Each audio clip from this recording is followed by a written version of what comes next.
Well, good morning, everyone. My name is Russell Perkins with InfoCommerce Group out of Philadelphia. I've been involved in commercial data products of one sort or another for about 30 years now, so it's really an honor for me to be here with serial data entrepreneur Jim Fowler. Matt mentioned that Jim is formerly with a company called Jigsaw, which I think a lot of you know, and it had that really remarkable exit when we sold to Salesforce back a few years ago. I just wanted to point out, too, something that you may not all know, which was just how groundbreaking that Jigsaw really was. It was one of the first efforts, I think, in B2B crowdsourcing. It relied on this incredibly novel concept of salespeople actually giving up their sales contacts and trading them with each other, unprecedented. And in some ways, I think the thing that was most amazing of all to me is you built a high-quality data set, even though it was keyed entirely by salespeople. Not easy to do. How can you tell a salesperson is lying? Their lips are moving, so true. Now you're at it again with Fowler, which is somewhat similar but somewhat different. But maybe you could just spend a minute or two sort of positioning Fowler and. Yeah, sure. So my expertise is in B2B crowdsourcing. You know, how do you harness a large crowd of business professionals to, in effect, you know, what I call the Tom Sawyer effect. You know, get them to paint your picket fence, and in some cases pay you for the privilege of doing so. Always believed that was a very disruptive model when you can pull it off. And, you know, of course, you know, we've seen many of these models out in the world. You know, the, crowdsourced, software movement, open source software has been incredibly successful. You know, Wikipedia, over the course of just a few short years put, one of the most storied brands in publishing in the ground, Encyclopedia Britannica. How do you apply that to, to the business world? So Fowler was really about taking, Jigsaw was a very focused piece of information, business contact information. It was used primarily by salespeople, although the funny part about that model was recruiters were actually the largest contributors to that model. Even though they were a relatively small population, they were incredibly active. Salespeople gave less data as a general rule of thumb, and but more of them did it. With Fowler, we're really shooting for the much bigger piece. From the very beginning, we decided to go long. We said we're going to be able to take our time. We were able to raise a lot more money and have more time to get a product to market. But how do we go and literally take the whole space and be able to harness a crowd to do that? So Fowler is a business insights platform. The daily use. By a show of hands, who uses Fowler in the audience? You all should. It's free. What you really get out of it is a competitive intelligence view. You go in and Fowler, you say, this is my company. We show you who all your competitors are, and then we give you information about not just your competitive set, but also your customers, your prospects, your partners, et cetera. But what really gets people excited about it is the competitive comparisons that we send out every week. Those are the most opened. Like CEO rating is one that's really popular because CEOs care how they're viewed out in the marketplace. But many things, like what just came out last week was Alexa ranking. Who's got the highest Alexa ranking?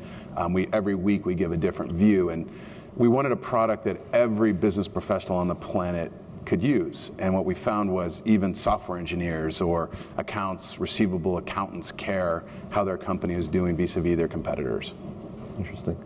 Well, I mean, data's big right now. Data's hot. Everyone wants to be in the data business. What's your take? What's your observation? What does it take to be successful in the data business today?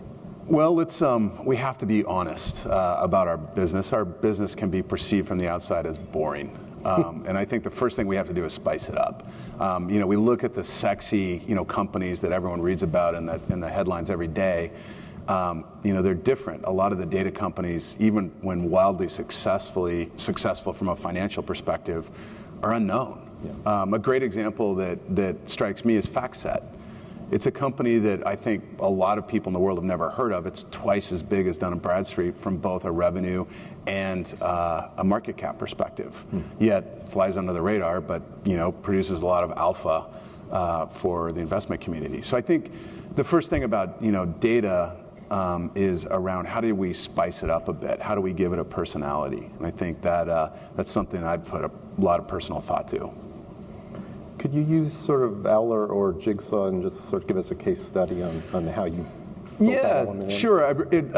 So from the very beginning, I believe that successful businesses, regardless of industry, have the ability to create a brand and take their vision and kind of use the brand around that and get market separation. Because at the end of the day, to create a successful business, whether it's to take it public or to get it bought or sold, you have to create market separation. That's what creates a great exit, is when the market sees, both as from a consumer perspective and a potential acquisition perspective, your separation in the marketplace. So Jigsaw was a great example of, we came into a market that was very, very mature. There were literally probably 10,000 companies that sold some form of lead list or contact information. Yet we came in and really consolidated that whole market around a brand where everyone said, wow, if I need this information, Jigsaw is the go-to place. And we did that in a really short amount of time. Yeah. And I think that some of the key things we did were, from the very beginning, we had a clear vision and a clear personality, for lack of a better term. I remember parting ways with my first VP of marketing, who I'm still good friends with, because he insisted that we brand ourselves in kind of a Hoover's or Dun & Bradstreet way. And I said, no effing way. I mean, in fact, I used, at that point in time, we have to look back because these were relatively young companies back in 2003, 2004, Yahoo, Google, and eBay. And they've all changed their logos a little bit, but they were all colorful and slightly sassy, bright color. And he's like, well, no one in the data business will take us seriously. And I said, yes, they will. I mean, some of the folks won't at the beginning, but they're not our customers. We have to go in and show that we are different. And so our very first logo was this really goofy, like blue, and it looked like puzzle pieces put together. And I remember a lot of people just coming to me going, Fowler, this is ridiculous. I mean, no one will take this serious. And we ended up changing our logo, just like Apple has changed its logo over time.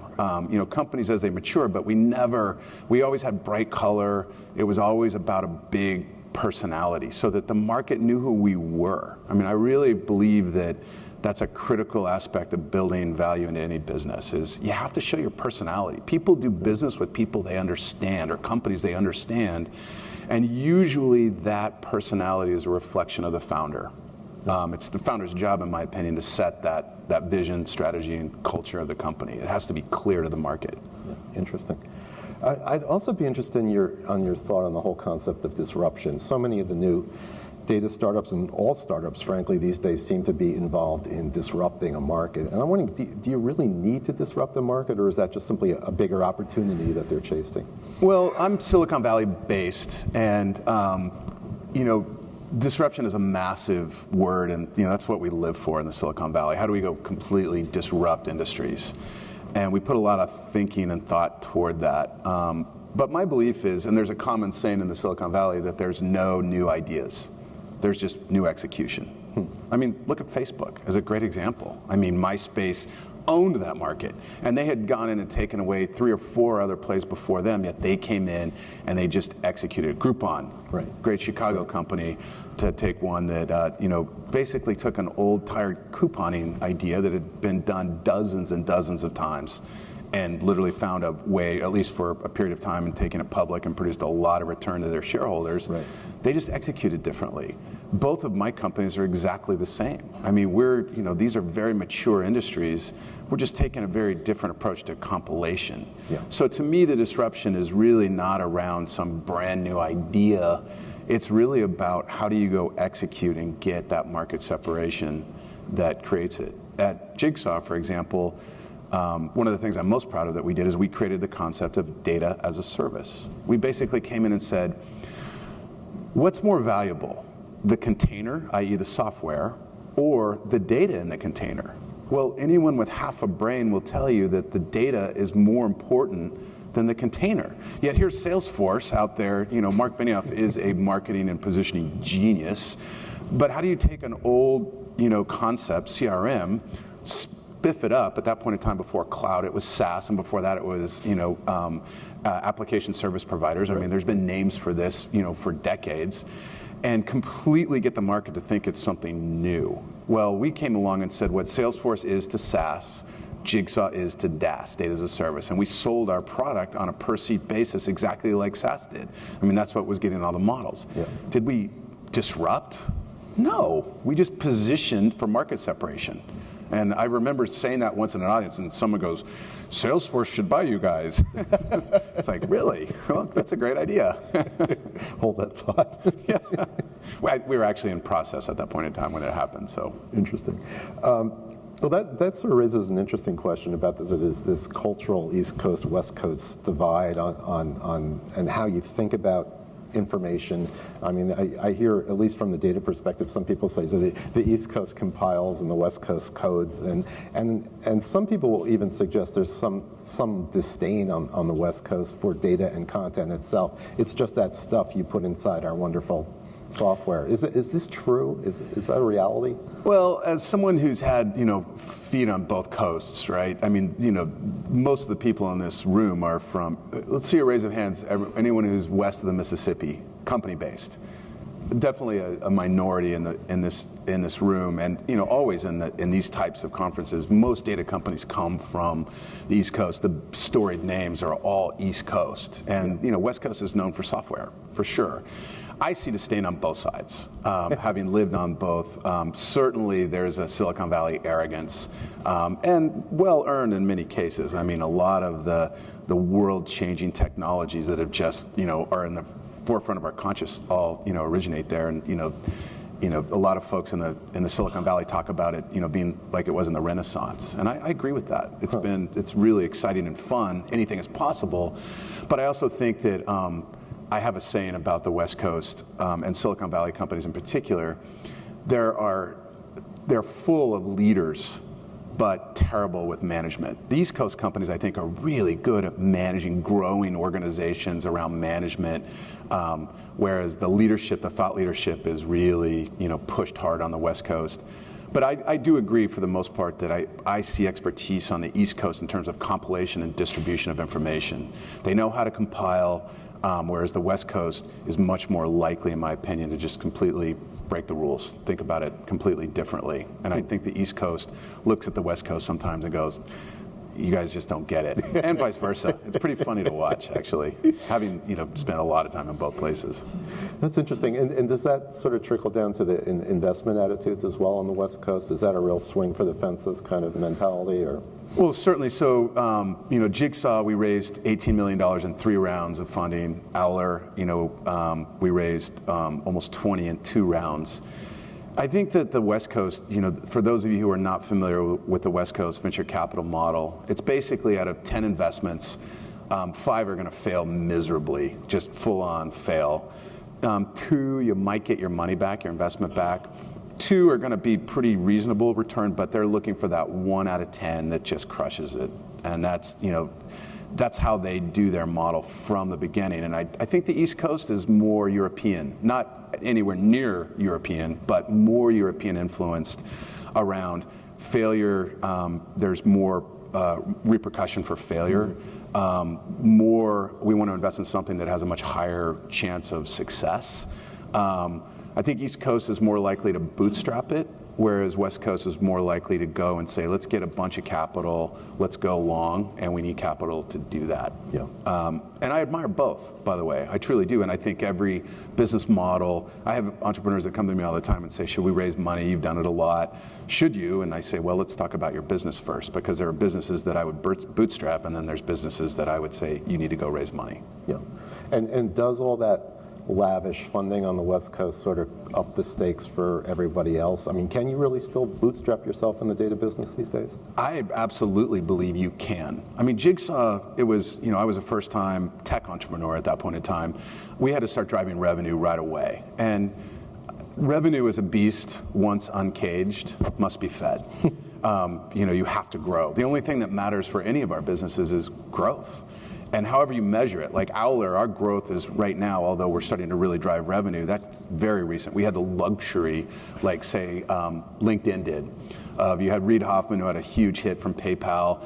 They were able to go and say, well, we don't care about revenue.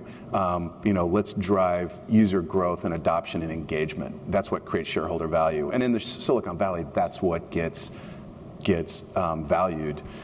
Whereas usually it's revenue. But with Jigsaw, we had to drive revenue much earlier in the process because we had to prove the concept. And revenue, driving sales is very distracting, as we all know. We'd love to just sit there in ivory towers and think about product and get product market fit and delight customers, right, for free. Well, that's easy. Yeah. But look at the multiples that happen when a company has the chance to allow that to grow and then be able to go and focus on revenue. We're finding at Fowler that, we really were 6 years into it before we had to really start driving revenue. But once we did, you sprint out of the blocks a lot faster if you have that luxury. It's rare that you do. That's interesting. In terms of the general marketplace out there, are you seeing any trends towards lower prices for data, or does premium data still support premium pricing? Both, in my opinion. I think that there's just a general trend towards commoditization in every aspect of our lives. I mean, that's what innovation and disruption does. Who benefits? The end customer. I mean, look at, free is the new normal. Yeah. Well, I agree with that. I mean, Fowler is a free product. We get our value because our users come and give us data that we then go sell. It's expected, and that's a form of commoditization. There's just constant resistance to anything. So I think that if, this is something we've all heard, the only constant is change. And the change that we know is going to happen, and we watch this happen historically, and it only accelerates, is that our businesses will be commoditized as they mature. And that it happens faster and faster with more transparent information out there for the consumer, more options, more choices. But of course, anything, especially on Wall Street, that produces alpha in the marketplace, but premium data will always get paid for because, another saying that you've all heard is every business is an information business now. It doesn't matter what you do. And so without premium information, you cannot run a successful business. That's what we all do, regardless of what industry we're in. Yeah, that's really interesting. Well, and let's get as fundamental as you can get. I mean, where do these great data ideas come from? What was the genesis of Jigsaw, and how did you evolve into Fowler? Well, the genesis of Jigsaw is my boss's boss. I was a VP of sales, and by the way, when I made that sales comment, I grew up through sales. And just another observation that I've had, regardless of companies, is most tech companies, get founded by tech entrepreneurs. They come from a technical background. VCs love sales and marketing, founders, because we all have seen many times that the best technology doesn't always win. In fact, rarely does it win. Right. The best positioning in marketing and sales wins. But I think you have to come into becoming a product person. The greatest CEOs, in my opinion, are the best product people. Like, who's the best product person that's ever lived? In my opinion, it was Steve Jobs. That guy understood, how to bring the market and the technology together. And I think that in your businesses, as you look at it, are you a product-centric organization? Because that's how the ideas come. You have to think of a product that people are going to want. For me, it just came out of desperation. My boss's boss pissed me off. It's a long story. And I just, I came home and my wife said, "You're never going to be happy till you're running your own company." So I just went in every morning from, 3 months. I just went in and took the first hour out of my day, locked my office, didn't answer the phone. I was running a big sales team and, came up with Jigsaw. What did I know? I knew sales. How do I make sales easier?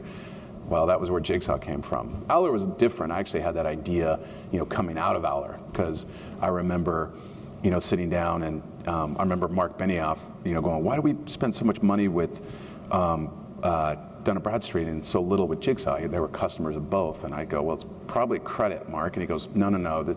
I found out that they were spending $1 million a year with Dun & Bradstreet for its firmographic data. And the specific purpose was using the private company revenue estimates and HQ address to set global sales territory. Like, we have to have some version of the truth. And I remember going,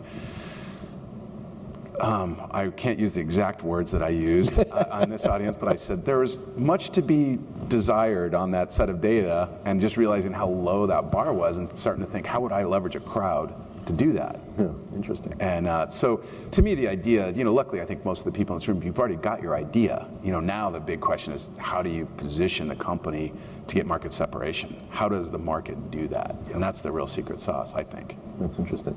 And we've had this discussion. You've got some strongly held views about things like differentiation and separation. I mean, how does that, and even aggregation, how do all those pieces fit together in your view? Yeah, so I will say I am not a fan of aggregation at all. In fact, I challenge the market to say, show me a play where there was a big multiple in aggregation. I mean, Jigsaw, to put numbers out there, we were doing about $17 million, trailing 12-month revenue when we got bought for 175. So we had a 10x. We were on a $25 million run rate at that point in time. Yeah.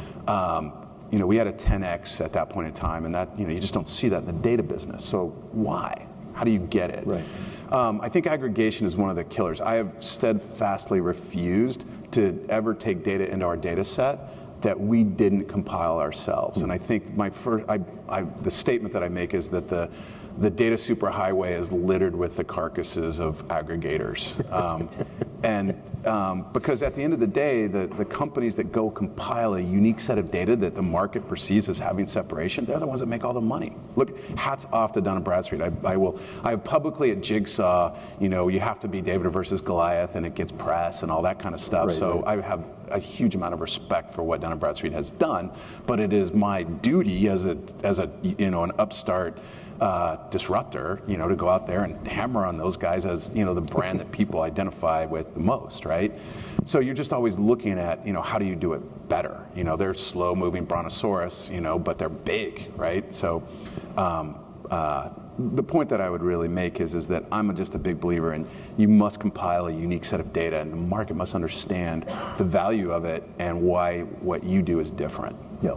Sounds obvious, but I think people struggle with it. No, I mean, that's a good point, and it raises a question in my mind. I mean, how do you feel about public domain data, government data that a lot of people are chasing now because you can just pull it off the shelf and put a front end on it and you're in business? Is that not as good an opportunity as it might seem? Well, I think that, again, all data becomes commoditized at some level, right? I mean, going back to the idea that there's no new ideas, there's just new execution. I think that in every, area, like for us, we pull SEC data, right? All the SEC filings. Everyone has access to the same stuff. The great stuff is it's just simple. I mean, yeah, you still have to go through a process of filtering it and making sure that, you're getting what you need, but there's so much out there. There's no problem when I say compile, we use that data, yeah. But then what we're doing is now saying, oh, gee, okay, here's this. We go to our user base, which just last year crossed over 1 million active users, and, within the next, close to 12 months, we should be at, 10 million, another order of magnitude growth. How do we get those people to interact when we ask them a simple question about, different things, So to me, I feel like you need to use it. I mean, if you don't, you're at a disadvantage, but it's what do you do beyond that gives that premium value that we were discussing. You've got to enhance that value somehow. We're here to talk about positioning a data company for sale. Can you list 3 or 4 items, sort of the secret sauce, if you will, that really was going to get you a maximum value on exit? What are the elements that really matter? Yeah, we've talked a little bit, so to kind of really crisp up this idea of brand positioning. That's the part I think in the data business that, again, I would challenge all of us to continue to really sharpen our saw on that one. How do we continue to do it? My advice is be bold, be authentic. Don't ever listen to those voices in your head saying, oh, this is the data business, we've got to be really uptight and serious and all of that. Let your personality shine and have fun with it. I'm a big believer in, we spend a lot of our lives at work. Enjoy it. It's just, we take it too seriously sometimes. We're not emergency room doctors, and this isn't life and death. Have fun with your brand. I really believe that's important. And I mean, look at Jigsaw, look at Owler. Owler's all big, bright. You go into our offices and they're bright orange all over the walls. We have this gigantic stuffed orange owl that someone puts on and walks around sometimes for videos. I mean, we have a great time with it. At Jigsaw, you remember this well. We decided to do this thing called the Declaration of Data Independence, and me and my co-founder put on wigs and tights like we were founding fathers, and we went to the corner of Hayden and Ashbury in San Francisco, and we read out the Declaration of Data Independence. The sad thing about that was we were the most normal-looking guys on that street that day. For any of you who have been to the Haight District in San Francisco, but the point that I'm making is that be not afraid to show your personality, because I just think that's what makes it memorable. It makes it fun. What makes them do it. I think number 2 is be really clear about what makes market separation. What we do is we just do head-to-head tests. I mean, we just go, like for instance, this last year with Fowler, we had 2 goals. One was to exceed 1 million active users, which we did. But the second, and much more important, was I went to my team and said, okay, we have to prove our contribution model. And we had this thing called the Fowler Challenge. And what we did is I said, by the end of the year, I want us to be able to take any set of statistically relevant private company revenue estimates and go head-to-head against Hoover's data, Dun & Bradstreet data. And I want us to win 51% of the time. By the end of the year, we won 63% of the time. Now we're at 68% of the time, and that margin keeps moving because we keep growing in size. Right. But the point is that we get that separation now because we just walk into a deal and go, do a head-to-head test, bring it. And we're starting to displace. So I think, being really clear about that side of it, whatever your metric is for proving that, just make sure it's dead clear, because people just overloaded with information. Make it simple. I think all of the great companies find a way to make it simple. I remember at Jigsaw, we just had 11 fields, basically what was a business card. My team would come and say, Fowler, let's go get this, let's put social handles on, let's do this, that, and the other thing. And I say, guys, don't ever take another bite when your mouth is full. Let's focus on doing what we do until the market just knows one word, 6 letters, Jigsaw. And I had to fight off, my board and my team, although that's not true. Actually, I think one of my board members, Jim Casella's in the room. We serve great. But, I think your job as an entrepreneur and as a leadership team is to really keep the company focused. There's a lot of ideas coming in from your team, your board, the market. You have to stay focused. And then I give one other analogy that is about getting separation, and it's obvious, but it's an attitude, it's a mindset. For us, the analogy I used was a concept I called wooden bats. And for all you baseball fans, I'm a rabid San Francisco Giants fan, by the way, and it's been a rough season to start, let me tell you. But I used a concept called wooden bats. And Wade Boggs, who many of you will remember, he knew he was going to the show when he was in high school and even in Little League. And of course, in high school and Little League, you could use aluminum bats, allowing you to hit the ball a lot harder. He never used them because he knew he was going to the show. And for us, to get a good exit, which I think is the whole, purpose of this thing, from the very beginning, I told my team and my board, we are building a company that can go public. And we could have taken Jigsaw public. I don't have a desire to run a public company. I think I'm way too sensitive and tender to spend any time in jail, but I never want to take that chance, but we built the company from the beginning to go public. Fowler, from the first slide on my Series B, the only real institutional round we took, because I self-funded our A, was Babe Ruth hitting a home run. I love baseball analogies, but it's like we're going long. I want this company to go public. I just want to be the executive chairman when it does. Right. The point that I'm making is that you have to have that mindset from the beginning, because if you want to position yourself for a great exit, you have to have options. You have to be able to look Mark Benioff in the eye, or we had another run made at us before that in 2008. You have to look those folks in the eye and have what my dad called an FU attitude, right? You have to be able to say no, and they can smell it on you. And so I just think that at one point in 2008, I remember we had a deal that broke at the 11th hour. We had almost sold the company. And that deal broke, literally a week or two before it was done. This is because the end of, this was in November of 2008 and the whole world was coming apart. But I remember that deal breaking, and I went to my team and I said, guys, we just wasted a quarter going through this process. Because I've gone through it twice, and it basically burns a quarter. Said, everyone, it was a Wednesday, I said, everyone go home. I better not see an email get sent until Monday morning. You guys go take 4 days off. You just run hard. We're going to come back on Monday. One of these two companies is going to look back and say, thank God we didn't do that deal, and it's going to effing be us. I mean, and it was just the attitude around, making sure your team knows that you're in it for the long haul, and that you have to have that attitude from the very beginning, I think. Your company culture, the DNA of your company is really hard to change once it's been set. That's why turnarounds are so tough. Yeah. And that's why when founders leave, things, it's hard, because the founders are usually the ones that set that DNA. And once it's set, good or bad, it's really difficult to change, is my opinion. Yeah. So think about that carefully, especially as you're doing new ventures or ventures within your existing org. Yeah, great point. Do we have time for a question or two? Can't see a thing, but. You talk too much when they don't have questions. So you touched on something earlier about the behavior of private equity versus venture capital. And so many of the companies here are owned by private equity, which tends to focus on 10% growth, 20% growth, drop some EBITDA, sell it in 3 years. You had a single brand, single focus, straightforward audience. So many of the data businesses that are being spun off from these companies are derivatives of audiences they already own. Do you recommend sort of spinning those off into another entity and eventually letting them behave and act like a data company in their native environments? Or do you think there is an opportunity to have data companies as extensions of existing portfolios of brands? Well, anything's possible. And maybe what I'll do is talk more about spinning off or my views on acquisition. Because, I've met dozens and dozens of, fellow entrepreneurs that have, had exits in the Silicon Valley and other places. Except for one or two of them, they have all said that the acquiring company totally screwed up their company. I mean, that's just how entrepreneurs think, right?